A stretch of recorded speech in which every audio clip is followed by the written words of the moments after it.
you're rolling with Big Pun, and his first album comes out, does great.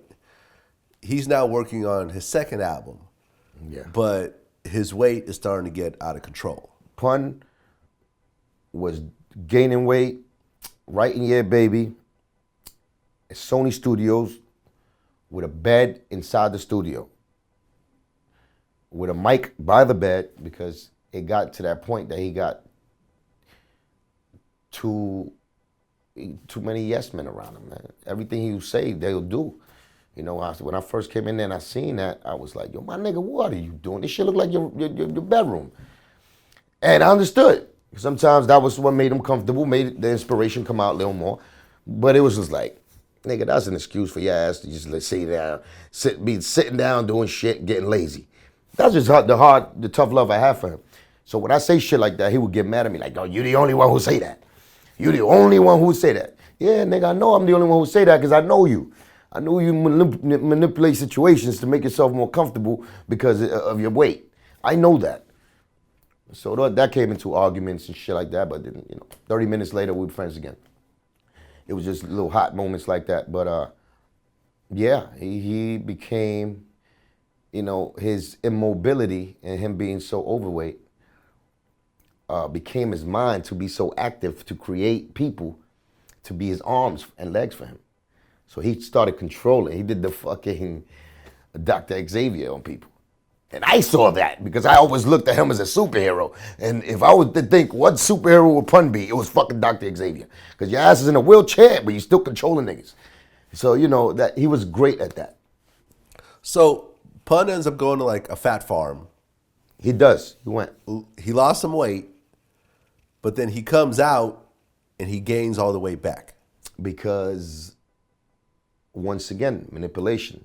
Pun's manipulation was crazy. Dr. Xavier, with his fucking mental powers and mental telepathy shit, was incredible. Like, he had his kids bringing him chicken nuggets through customs. You know what I'm saying? He was not following the rules to the point where he needed to. He didn't go to the extreme to follow those rules. And those, now looking at, I stay watching that fucking TV show, that 600 pounds show, and I seen it. I see Pun and all of those people that are there going through that same situation, and you see the resistance they have. You see the medical field for the first time. Now they have it. I'm sure Pun was an inspiration to that show somehow. But yeah, that was my brother, man, making up excuses, acting like he's too weak, looking for that pity from people so they could have that pity, so they could do shit for them. And that bothered me because I seen him in his strongest. I seen the physical strength he had. I seen the mental capabilities he had. I seen him be a boxer. I seen him dunk the ball in a basketball court. So for you to ask for people to do shit for you now is something that I couldn't settle on that. And it got to that point when it got to Yeah Baby, he was at that point, and that shit bothered the shit out of me. So Pun ends up swelling to 700 pounds. Yeah. Joe put the pressure on Pun to get on that, which was appreciated, of course, and, he did it. He had Macho at the time be like the overseer of Pun shit. It was hard. It was hard even to control Pun, to tell him not to do certain things. So, Pun was his own man. I'm disappointed at that. That was one of his great qualities, but in that situation, it was the cause of his death. Him being so stubborn. How did you find out about Pun actually? Because he had a heart attack, I guess? It was heart failure at the end of the day. And I got that call. I was in the shower. My wife at the time started knocking on the bathroom door like hysterically and said, yo, Pun died. I said, what? Caught me by surprise, and I was just like putting my clothes on. Took the hoopty 100 miles an hour to the Galleria, and I see my brother there lying lifeless. He was yellowish at the time when I seen him. He was already there. Liza and Reef Hustle was there, but they already knew like what was going on. So when I got there, Liza just went, your friend is dead. And I was like, nah. Then I walked in the room and he was, laying there on the floor. Little snot coming out of his mouth, his nose, yellow, cold. Held him, touched his face, and then I took a little moment to myself, to the bathroom, and I smacked myself a couple of times, and I looked at myself, and I was like, this shit's not happening to me, or him, and it was. That was like that was the closest person I ever lost. That was so close to me, So that was a big shock to me, big. It meant it destroyed part of me, to this day. You know what I'm saying? When you lose somebody and you lose their energy, as far as like their physical being there and that energy, it's like you die yourself, Those are life lessons that, life and death later on in life, you would know that. You would respect it. You know that those go hand in hand, and now, of course, through reality, through life therapy, you get to know that, and you console yourself and you start believing in more of energy. You start looking really deep into what energy really is. And that's what, that's what pun was. That's what we all are. We're energy, whether it's positive or negative, there's something that we feel that we can relate to as far as like our souls, our spirit. And we get attached to that, something that makes us feel good. Something that brings us up and uplifts us and gives us hope.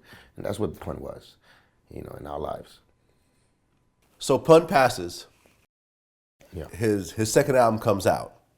Yeah, baby. Yeah, Baby comes out. 100% is on that. Yeah. Dope ass song.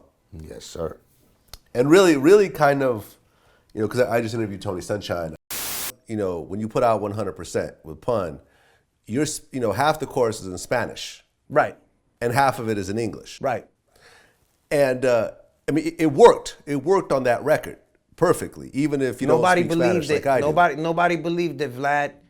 You Right. know, when I brought that idea to Pun's attention, he was kind of iffy about it, and he told me sing it to him, and I sung it to him, and he kind of told me it was dope.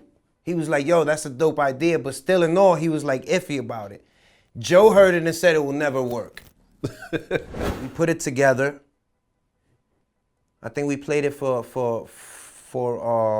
Sean C, which made the beat. And then we went back and revived it with congas and bongos and timbales and things like that. And the rest is history, man.